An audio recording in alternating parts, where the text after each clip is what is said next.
ำลังเยเมนและนักรบอิรักเปิดปฏิบัติการทางทหารร่วมกันครั้งใหม่โดยโจมตีเมืองรัตราดหรือไอลัดในพื้นที่ทางตอนใต้ของดินแดนปาเลสไตน์ที่ถูกยึดครองกองทัพเยเมนประกาศความคืบหน้าดังกล่าวในแถลงการณ์เมื่อวันจันทร์โดยระบุว่าพวกเขาได้ดำเนินการปฏิบัติการร่วมกับกลุ่มต่อต้านของอิรักโดยได้โจมตีเป้าหมายสำคัญในเมืองด้วยโดรนหลายลำและว่าการโจมตีครั้งนี้บรรลุวัตถุประสงค์เยเมนกล่าวย้ำด้วยว่ากองทัพเยเมนจะยังคงดำเนินปฏิบัติการทางทหารร่วมกับกองกำลังต่อต้านในอิรักเพื่อสนับสนุนและชัยชนะสำหรับชาวปาเลสไตน์จนกว่าการรุกรานของอิสราเอลจะหยุดลงและการปิดล้อมชาวปาเลสไตน์ในฉนวนกาซาจะสิ้นสุดลงขณะเดียวกันกลุ่มฮามาสก็ได้ออกแถลงการณ์ระบุว่าแม้จะพยายามแสดงความยืดหยุ่นและทัศนคติเชิงบวกในการบรรลุข้อตกลงหยุดยิงแต่นายกรัฐมนตรีเบนจามิน เนทันยาฮูของอิสราเอลยังคงสร้างอุปสรรคเพื่อขัดขวางกระบวนการดังกล่าวนอกจากนี้เนทันยาฮูยังเพิ่มระดับความก้าวร้าวของอิสราเอลต่อชาวปาเลสไตน์และยังคงบังคับให้ครอบครัวต่างๆย้ายออกจากฉนวนกาซาซึ่งฮามาสเรียกร้องให้ผู้ไกล่เกลี่ยและหน่วยงานระหว่างประเทศเข้าแทรกแซงเพื่อยุติอาชญากรรมและการฆ่าล้างเผ่าพันธุ์ของเนทันยาฮูด้านนายอิสมาอิล ฮานิเยหัวหน้ากลุ่มฮามาสก็ได้ระบุว่าจากเหตุสังหารหมู่และการอพยพที่เกิดขึ้นตนได้ติดต่อไปยังประเทศผู้ไกล่เกลี่ยโดยด่วนและเตือนถึงผลที่จะตามมาอันจะต้องเลวร้ายเป็นอย่างมากซึ่งการกระทำดังกล่าวจะทำให้กระบวนการเจรจาต้องกลับไปเริ่มต้นใหม่อีกครั้งขณะที่ในการพูดคุยกับประเทศผู้ไกล่เกลี่ยฮานิเยก็ระบุว่าเนทันยาฮู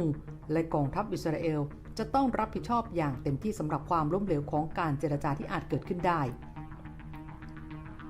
ขณะนี้อิสราเอลและฮามาสกำลังอยู่ในขั้นตอนการเจรจาที่จริงจังที่สุดในรอบหลายเดือนเกี่ยวกับข้อตกลงที่จะหยุดสงครามโดยแลกกับการปล่อยตัวเฉลยศึกและชาวปาเลสไตน์นับร้อยคนที่ถูกอิสราเอลคุมขังอยู่ขณะเดียวกันสำนักงานสื่อของรัฐบาลกาซาก็ได้ออกแถลงการเตือนครอบครัวต่างๆในกาซาไม่ให้ปฏิบัติตามคำสั่งอพยพของอิสราเอลที่ให้หนีไปทางตอนใต้ของเขตปกครองพิเศษโดยอ้างว่าจะเป็นอันตรายต่อความปลอดภัยของพวกเขา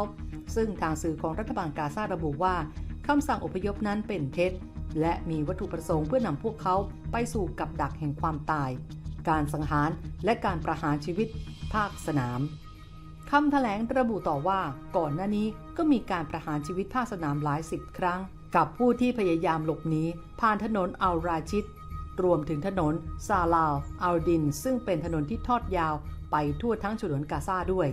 โดยคำสั่งอพยพครั้งก่อนนั้นกองกำลังอิสราเอลเรียกร้องให้ชาวปาเลสไตน์หลบหนีไปทางใจกลางและทางใต้ของดินแดนที่ถูกปิดล้อมจากนั้นก็ประหารชีวิตพลเมืองอย่างเลือดเย็นทันทีที่มาถึงจุดตรวจของทหารและยังนำพวกเขาไปขังคุกอีกด้วยสำหรับความพยายามในการเจรจาเพื่อบรรลุข้อตกลงหยุดยิงประสบกับความล้มเหลวอยู่เสมอแม้รัฐบาลสหรัฐมักจะอ้างว่าใกล้สำเร็จแล้วขณะเดียวกันก็มีผู้ประท้วงลงบนถนนในอิสราเอลนับแสนคนทำการปิดถนนล้อมบ้านนักการเมืองและเผายางรถยนต์เพื่อเรียกร้องให้รัฐบาลเห็นชอบกับข้อตกลงหยุดยิงเพื่อให้ตัวประกันที่ถูกกุมขังในกาซา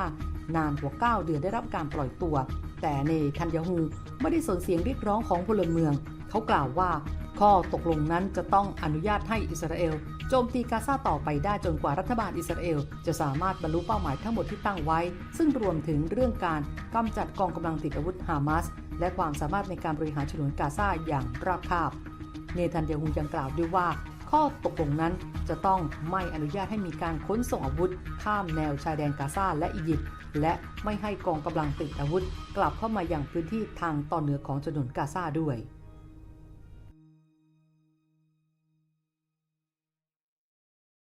มาร่วมสนับสนุนท็อปนิวส์นำเสนอความจริงได้แล้ววันนี้เพียงกดปุ่ม Super Thanks แล้วเลือกจำนวนเงินตามที่ต้องการได้เลยครับขอบคุณครับ